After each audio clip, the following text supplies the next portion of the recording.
தமிழக வெற்றி கழகத்தின் தலைவர் விஜய் அவர்களுக்கும் அந்த கட்சியின் பொதுச்செயலாளரான திரு புசி ஆனந்த் அவர்களுக்கும் மனசாபம் ஏற்பட்டுருச்சு அப்படிங்கிறதான் இன்றைக்கு அரசியல் வட்டாரத்துல ஒரு பேசும் பொருளா பார்க்கப்பட்டு கொண்டிருக்கின்றது. இது ஏன் டீட்டெயில்டா பார்க்க போறோம் இந்த பதிவுல.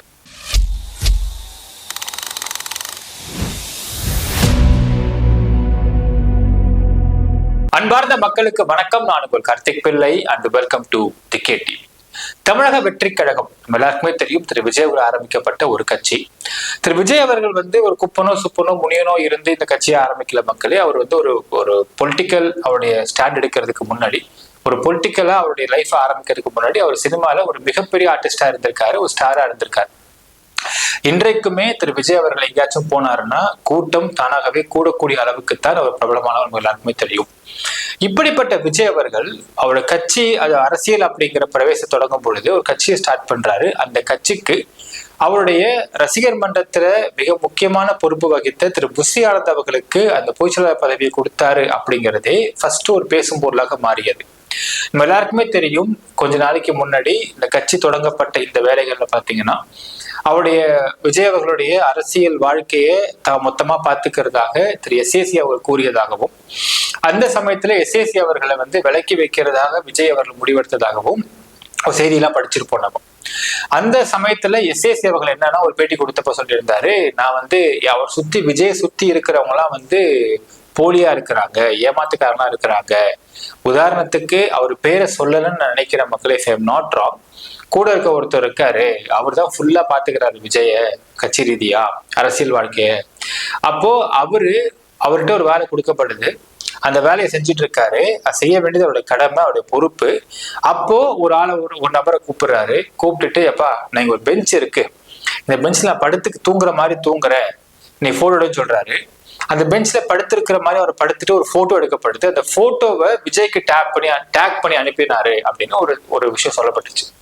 என்னன்னா, நான் இந்த வேலை செய்யறதுக்கு நான் இவ்வளவு கஷ்டப்பட்டு இந்த பெஞ்ச்ல படுத்துல, இந்த பெஞ்ச்லாம் படுத்து நான் தூங்கிட்டு வேலை பார்த்துக்கிட்டு இருக்கேன் அப்படிங்கிற ஒரு பிம்பத்தை ஏற்படுத்தினார் அப்படின்னும், இதை விஜய் அவர்கள் உண்மை நம்பி அவர் பயங்கரமா பாராட்டி சீராட்டி பண்ணாரு அப்படின்னும், இதை சொந்த கட்சிக்குள்ளேயே சொந்த கட்சி தலைவர்கிட்டயே இந்த மாதிரிலாம் ஒரு தால்ஜாப் வேலை காட்டுறாரு, ஒரு பொய்யான பிரச்சாரத்தை பண்ணிட்டு இருக்காரு.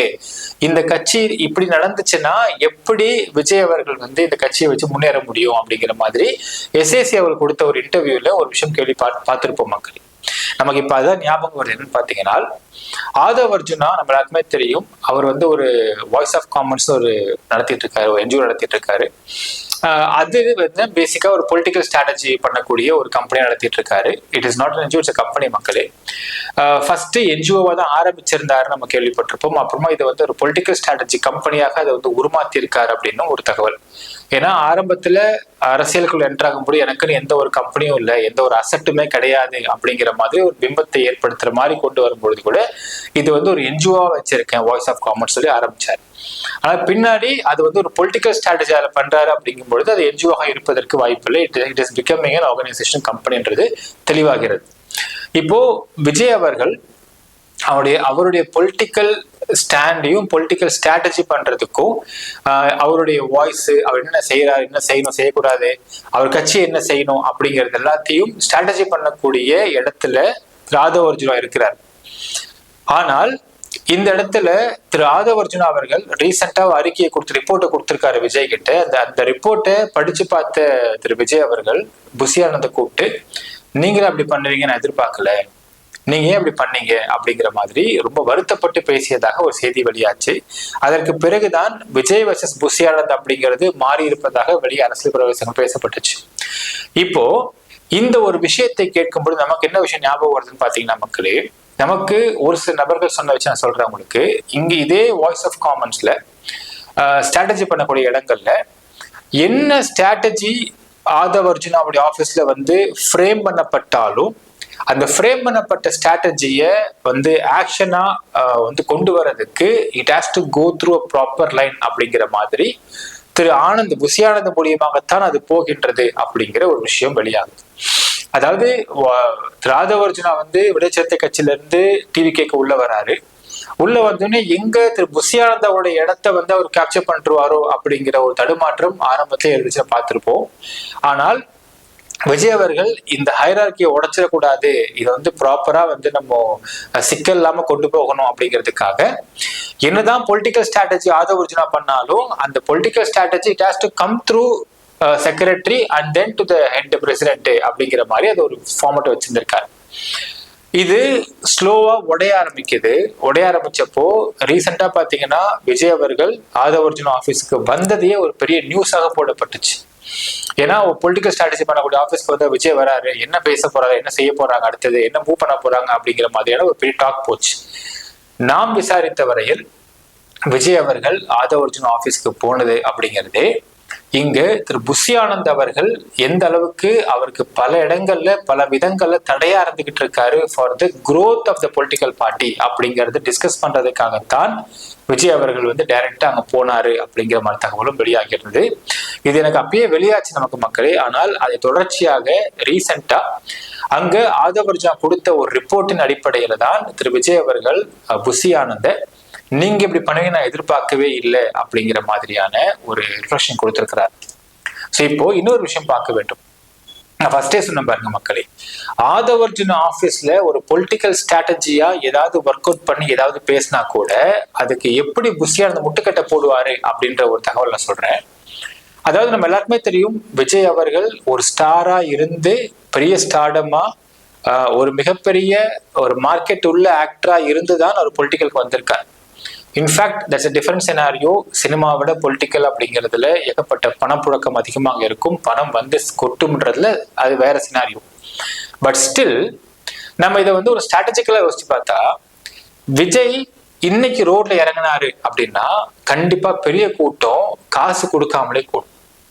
நோ டவுட் அதில். அதற்கு பிறகு இந்த இன்னொரு விஷயம் பார்க்கணும். விஜய் அவர்கள் பிரஸ்ஸை மீட் பண்ணவே மாட்டேங்கிறாரு, ஃபர்ஸ்ட் நேரில் வந்து பார்த்தா தானே சில கேள்வி நம்ம கேட்க முடியும் அப்படிங்கிற ஒரு பெரிய ஒரு கேப்பு பிரஸ்ஸுக்கும் விஜய்க்கும் இருக்கிறது. இதுவரைக்கும் கட்சி ஆரம்பிச்சதுக்கு பிறகு ஒரே முறை பிரஸ்ஸை பார்த்துட்டு எந்த ஒரு கேள்விக்கும் பதில் சொல்லவே இல்லை. அவருடைய பைட்ஸை அவர் வந்து அப்படியே ஒப்பிச்சுட்டு போயிட்டார். அவ்வளவுதான் விஜய்க்கு அதிகபட்சம் பிரஸ்ஸை மீட் பண்ணதான தருணங்கள். இப்படி இருக்கும் சமயங்கள்ல இப்ப என்ன ஸ்ட்ராட்டஜி ஒர்க் அவுட் பண்றாங்க டீமுக்குள்ளன்னு பார்த்தா, விஜயை வந்து ஒரு ரோட் ராலி கூட்டு போலாம் அப்படிங்கிறாங்க. உடனே புஷ் இருக்காராமா, ஐயோ அதெல்லாம் பண்ணாதீங்க, அதெல்லாம் வேணாம், அவரெல்லாம் எல்லாத்துக்கும் எடுத்துக்கூடாது, எதுக்குமே அவர் வந்தா கூட்டம் பயங்கரமா கூடிரும், எப்படி நம்ம சமாளிக்கிறது, அதெல்லாம் பெரிய பிரச்சனையாயிடும் அப்படின்னா. அதாவது திரு விஜய் தன்னை வந்து எம்ஜிஆர் மாதிரி, actually MGR is a phenomenon மக்களே. எம்ஜிஆர் இருந்த காலங்கள்ல சோசியல் மீடியா பெருசா கிடையாது. ஐடியாலஜிக்கல் பாலிடிக்ஸ் அப்படிங்கிறது திராவிடியனிசம் மட்டும்தான் தமிழ்நாட்டில் இருந்துச்சு. ஸோ அப்படி இருக்கும் பட்சத்துல திராவிடியனிசம் வெர்சஸ் காங்கிரஸ் அப்படிங்கிற மாதிரி தான் போட்டி நிலவுச்சு அந்த சமயத்துல.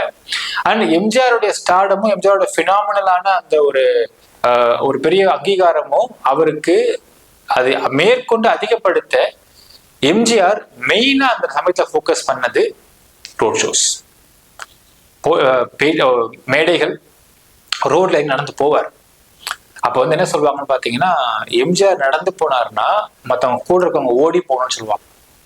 இது அப்போ வந்து ஒரு பெரிய பேச்சாவே பேசப்பட்டுச்சு. ஏன்னா எம்ஜிஆர் இத்தனை வயசுலயும் நட அவ்வளவு ஃபாஸ்டா இருக்கும், அவர் நடந்தா சுத்தி பக்கத்துல இருக்கவங்க ஓடி போன கூட அந்த அளவுக்கு ஒரு ஃபாஸ்டா நடப்பாரு அப்படிங்கிற பேச்சு பேசப்பட்டுச்சு. ஏன் நான் சொல்றேன்னா மக்களே, ஒரு ஸ்டார்டம்லாம் இருக்கக்கூடிய ஒரு ஆக்டர் தன்னை பொலிட்டிக்கல் பிரவேசத்தை ஸ்டார்ட் பண்றாரு அப்படின்னா மக்கள் கிட்ட எந்த அளவுக்கு அட்டாச்சா இருக்கணுமோ அந்த அளவுக்கு அட்டாச்சா ஈஸியா அக்சசபிளா மக்கள் ஈஸியா பார்க்கக்கூடிய நபராக அவர் போய் நிற்கும் பொழுது, அந்த கூட்டம் கூடும் பொழுதுதான் அந்த இடத்துல அவங்க எதிர்பார்க்கக்கூடிய ஒரு மாற்றங்கள் நிகழ்வதற்கு வாய்ப்பு இருக்கு. ஒரு ரோட் ஷோ போகணும், ஒரு ரேலி போலாம் அப்படின்ன உடனே இல்ல விஜய் எல்லாம் கூட்ட வேண்டாம், விஜய் எல்லாம் கூட்ட முடியாது, அவர்லாம் கூட்டதான் பெரிய கூட்டம் கூடிடும், பெரிய பிரச்சனையா செக்யூரிட்டி பாக்குறது அப்படின்னா அது உங்க பிரச்சனையா, அது புஷி ஆனந்த பிரச்சனையா? புஷி ஆனந்துக்கு டிவி கேட்க ஓட்டு வேணுமா, இல்ல விஜயை பாதுகாத்து கொண்டு போய் விஜய் வராம கூட்டத்தை விஜய் வரக்கூடாது, கூட்டமும் கூடணும், ஓட்டு விடணும், எப்படி விடும்? சோ நாம் விசாரித்த வரையில் இங்க இருந்தே இந்த பொலிட்டிக்கல் ஸ்ட்ராட்டஜி கம்பெனிக்கும் ஆதவ அர்ஜுனாவுக்கும் புஷி ஆனந்துக்கும் இடையே ஒரு பெரிய மோதல் ஏற்பட்டதாக நாம் தெரிகிறது. சோ இப்ப என்னன்னா ஒரு பொலிட்டிக்கல் ஸ்ட்ராட்டஜியா அந்த ஹெட் வந்து ஏன்னா ஒரு விஷயம் பார்க்க வேண்டும் மக்களே, இன்னைக்கு தமிழக வெற்றி கழகம் அப்படிங்கிற கட்சி ஆரம்பிக்கப்பட்டிருக்கு, துவங்கப்பட்டிருக்கு. 2026 அதிகபட்சம் இப்பயே நம்ம சொல்லலாம் 100க்கு 90% விஜய் எம்எல்ஏ ஆக வாய்ப்பு இருக்கு. விஜய் எங்க நிக்கிறாரோ அவர் அங்க எம்எல்ஏ ஆவார். 234 தொகுதியில விஜய் நிக்க முடியுமான்னா லாஜிக்கலா பாசிபிள் கிடையாது. 1 நிப்பாரு, இல்ல 2 நிக்கலாம், மேபி 2ல ஒரு எம்எல்ஏ ஆகலாம். What about the remaining? இப்போ மீதி உள்ளவங்க தமிழக வெற்றி கழகத்துல அவங்க யார் எம்எல்ஏ கேண்டிடேட் போட போறாங்க, அந்த தொகுதியில யார் நிக்க போறாங்க, யாரு எவ்வளவு மக்கள்கிட்ட பரிச்சயமா இருக்காங்க, இது எதுவுமே நமக்கு தெரியாது, எதுவுமே மக்களுக்கும் தெரியாது. ஒண்ணு first point. Second point, booth committee அப்படின்னு அரசியல் ஒரு வார்த்தை சொல்லுவாங்க மக்கள். அதாவது ஒரு அரசியல்ல தலைவன் ஜெயிக்கணும் அப்படின்னா அங்க இருக்கக்கூடிய பூத் கமிட்டி அவ்வளவு ஸ்ட்ராங்கா வடிவமைக்கப்படணும்.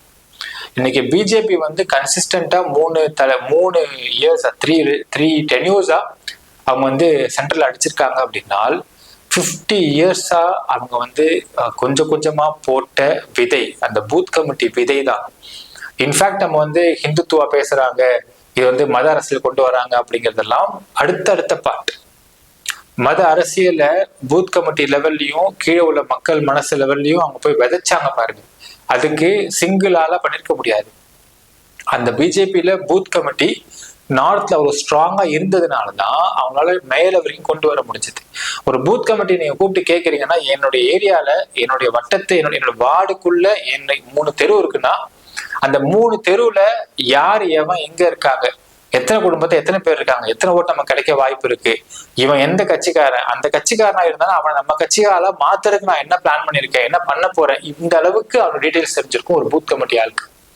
ஆனால் இப்ப தமிழகத்துல தெரிஞ்சுக்க மக்களே, டிவிகே பொறுத்த அளவுக்கு இப்ப எத்தனை பூத் கமிட்டிஸ் இருக்கிறாங்க, எத்தனை பேர் மக்கள்கிட்ட இன்ட்ராக்டிவா இருக்கிறாங்க, எத்தனை பேர் மக்கள்கிட்ட டெய்லி போய் மீட் பண்றாங்க, எத்தனை பேரை மக்களுக்கு தெரியும் அப்படின்னால் விஜயை தவிர வேற யாரையும் பெருசா தெரிஞ்சிருப்பதற்கு வாய்ப்பு கிடையாது. சோ அப்படி இருக்கும் பொழுது இங்க விஜய் அவர்கள் எந்த அளவுக்கு இந்த எலெக்ஷன்ல ஒர்க் பண்ண வேண்டியது இருக்கு. ஏன்னா அவருக்கு இபிஎஸ் ஆரம்பிச்சிட்டாரு அவருடைய வேலையை. அவர் ஆரம்பிச்சு 1 மாசம் மேல போயிட்டு இருக்காரு. இவர் திமுக ஆரம்பிச்சுட்டாங்க, இன்னும் தாவேக என்ன பண்றாங்கன்றதே தெரியல. மாடு போட போறேன்னு சொல்றாங்க. ஓகே, மாடு போட்டா மட்டும் போதுமா? எத்தனை தெருமுனை கூட்டம் போட்டிருக்கிறாங்க இவங்க. ஒரு தெருமுனை கூட்டம் போட்டாதான் ஒவ்வொரு இடங்கள் அந்தந்த இடங்கள்ல கொடிகள் இல்ல அந்தந்த இடங்கள்ல பேனர்ஸை வச்சு எந்த அளவுக்கு அவங்க ஸ்ட்ராங்கா இருக்குன்றதை காட்டினா மட்டும்தான் மக்கள் அதை பார்த்துட்டே இருப்பாங்க. Visibility is more important politics business. அப்ப இது எதுவுமே விஜய பண்ண விடாம தடுத்துக்கிட்டு இருக்காரா புஷியானது அப்படிங்கிற ஒரு கேள்வி இருக்கிறது. சோ இப்ப என்ன இன்னொரு விஷயம் பார்க்க வேண்டும் மக்களே, அரசியல் அப்படிங்கிறது ஒரு காலத்துல ரொம்ப சாதாரணமா ஐடியாலஜிக்கல் பாலிடிக்ஸா ஐடியாலஜிக்கலா மட்டும் இருந்தா போதும், அதை வந்து உங்களுக்கு ஓட் பாலிடிக்ஸா கொண்டு வர்றதுக்கு ஈஸியா இருந்துச்சு அப்படிங்கிற ஒரு தரப்பு ஒரு ஆஸ்பெக்ட் இருந்துச்சு ஒரு காலகட்டங்கள்ல. எம்ஜிஆர் இன்னைக்கு விஜய் அவர்கள் பாத்தீங்கன்னா எம்ஜிஆர் மாதிரி நான் இருப்பேன் அப்படின்ற மாதிரி அவர் தன்னை உருமாத்தி தன்னை ஒரு மாதிரி வந்து அதை ரிஃப்ளெக்ட் பண்ணிக்க ட்ரை பண்றாரு, அதை வெளியே அந்த மாதிரி சொல்லிக்க ட்ரை பண்றாரு. பட் பிராங்கா சொல்லணும்னா எம்ஜிஆர் காலத்துல இருந்த அந்த ஒரு ஐடியாலஜிக்கல் பாலிடிக்ஸும் எம்ஜிஆர் காலத்துல இருந்த அந்த ஒரு ஸ்டார்டம்க்கு இருந்த கிரேஸும் எம்ஜிஆர் பினாமினலா பார்த்த மக்களும் இப்போ கிடையாது. ஏன்னால் 2 ஜெனரேஷன் மாறி போச்சு. கிட்டத்தட்ட எம்ஜிஆர் காலத்துல யங்ஸ்டரா இருந்தவங்க இப்ப வயசாயிட்டாங்க. எம்ஜிஆர் காலத்துல வயசாகவங்களா இருந்தவங்க இப்ப உயிரோட இருக்க வாய்ப்பு இல்லை, ரொம்ப ரேர். அப்போ இப்ப இவரு போக்கஸ் பண்ற இந்த யங் பாலிடிக்ஸ் யூத் பாலிடிக்ஸ் பேசுறாரு. இப்ப யூத்ல எத்தனை பேர் யூத் இருக்கிறாங்க, என்ன ரேஷியோ இருக்கிறாங்க யூத்? அவங்க ஓட்டு மட்டும் கிடைச்சா நீங்க ஜெயிச்சிட முடியுமா? ஆனா எவ்வளவு யூத்ஸ் இருக்கிறாங்க? மிஞ்சி போனா என்ன ஒரு 18 ஃபர்ஸ்ட் டைம் ஓட்டர்ஸ் ஆர் 19 20 21 21 24 வயசுக்கு மேல உள்ளவங்கலாம் எப்படி ஓட்டு போட வைக்கிறது அப்படிங்கிற ஆஸ்பெக்ட் இன்னுமே விஜய் யோசிக்கலையா அப்படிங்கிற கேள்விகள் இருக்கின்றன. அண்ட் இந்த காலகட்டங்கள்ல எம்ஜிஆர் மாதிரி நான் வந்து நின்னாலே ஓட்டு விழுந்துரும், எல்லா தேய்ச்சலால தெரியும் அப்படிங்கிற மாதிரியான பாலிடிக்ஸ் இப்போ கிடையாது. அண்ட் எம்ஜிஆர் கட்சி ஆரம்பித்த சமயத்துல எம்ஜிஆர் கூட இருந்தவங்க எல்லாம் அரசியல்ல பழந்துன்னு கொட்டை போட்டு இருந்தவங்க எல்லாம் எம்ஜிஆர் கூட வந்தாங்க. திமுகல இருந்து சில பேர் எம்ஜிஆர் கிட்ட வந்தாங்க. பட் டிவிகேயில் இருக்கக்கூடியவர்கள் எத்தனை பேர் மத்திய வந்திருக்கிறாங்க அப்படிங்கிற ஒரு பெரிய கேள்வி இருக்கிறது. அண்ட் அப்கோர்ஸ் இன்னொரு விஷயம் ஒத்துக்க வேண்டும், எம்ஜிஆருடைய ஆட்சி காலங்கள்ல ஊழல் நடக்கவே இல்லையான்னு கேட்டா ஊழல் நடந்தது. அண்ட் அஃப்கோர்ஸ் ஊழல் இல்லாம அரசியலே கிடையாதுதான். அந்த காலத்துல எம்ஜிஆர் காலத்துல நடந்த ஊழலை வெளியே சொல்றதுக்கு யாருக்கும் எண்ணமும் இல்லை, மீடியம்ஸும் கிடையாது. அதே மாதிரி அவரு பண்ணிருப்பாருப்பா, எம்ஜிஆர் பண்ணிருக்க மாட்டார், அவர் தங்கம்பா அப்படின்னு நினைச்சாங்க MGR. So MGR was phenomenal, but Vijay is not a phenomenal. அப்போ அந்த மாதிரி வெற்றியை விஜய் கேப்சர் பண்ண நினைச்சாருனால் விஜய் எவ்வளவு ஒர்க் பண்ண வேண்டியது இருக்கு அப்படிங்கிறது இட் இஸ் அ மைல்ஸ்டோன்.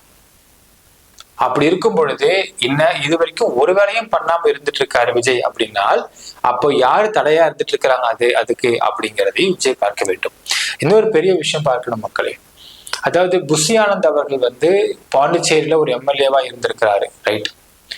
உங்களுக்கு பாண்டிச்சேரியில ஒரு எம்எல்ஏவா இருந்தவரை கூட்டிட்டு ஒரு மிகப்பெரிய கட்சியோடைய கட்டமைப்பை கட்டமைக்கிறதுக்கும் அந்த ஒரு பெரிய கட்சி தொடங்கப்படுகின்றது, அந்த கட்சியோடைய பொதுச்செயலராக கொண்டு புஷி ஆனந்த் அவர்களை போடுவதற்கும் என்ன மாதிரி குவாலிட்டிஸை பார்த்தாரு, என்ன தகுதி இருக்குன்னு நினைச்சாரு விஜய்க்கு நமக்கு தெரியல. ஏன்னா பாண்டிச்சேரி அப்படிங்கிறது we call it as 4 street state.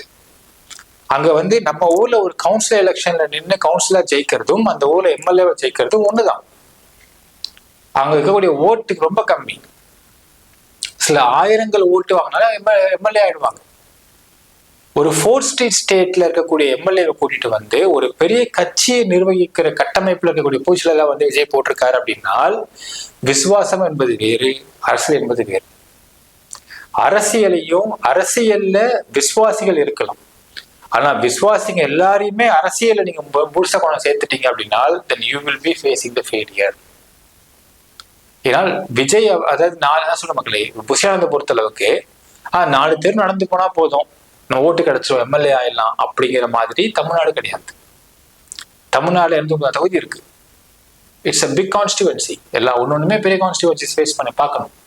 அப்ப அந்த கான்ஸ்டிடுவன்சில ஓட்டு வாங்கணும் அப்படின்னா என்ன மாதிரியான ஸ்ட்ராட்டஜியை ஒர்க் அவுட் பண்ணணும் அப்படிங்கிறதுக்கு ஒரு பெரிய ஒர்க் அவுட் பண்ணி அதுக்கு எக்ஸிக்யூட் பண்றது நீங்க ஆரம்பிச்சிருக்க வேண்டும்.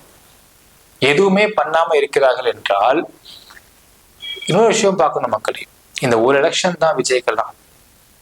இந்த எலெக்ஷன்ல அவர் என்ன ப்ரூவ் பண்றாரோ அதுதான் மக்கள் மனசுல போய் நிற்கும், பதிஞ்சிரும்.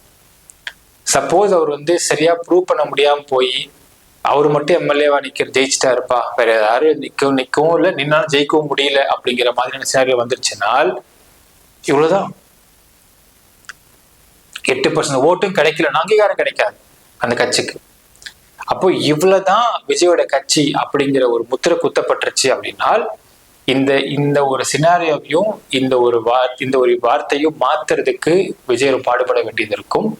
அப்கோர்ஸ் இன்னொரு விஷயம் பார்க்கணும், புஷி ஆனந்த் அவர்கள் தாவேக்கா மாதிரியான ஒரு பெரிய கட்சியாக உருவெடுக்கணும்னு ஆசைப்பட்டு ஆரம்பிக்கப்பட்ட கட்சிக்கு ஒரு ஜெனரல் செக்ரட்டரியா போடப்பட்டது என்பது நாம் பார்க்கின்ற வரையில் இட்ஸ் a wrong choice, தவறான முடிவு.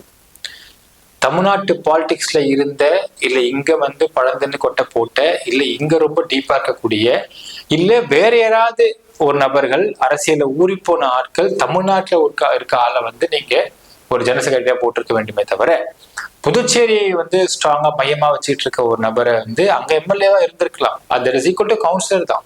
அது ஒரு பெரிய காம்பரேட்டிவான ஒரு போர்ட்ஃபோலியோஸ் ஒரு கான்ஸ்டிடுவன்சி கிடையாது. ஸோ அவரை கொண்டு இங்க ஒரு கட்சியோட போச்சுல போட்டிருந்தது எவ்வளவு பெரிய தப்பு அப்படிங்கிறதுக்கு ஸ்டார்டிங் பாயிண்ட்னு சொல்லலாம். மக்களே நினைக்கிறீங்கன்றது கமெண்ட்ல மென்ஷன் பண்ணுங்க. நன்றி, வணக்கம்.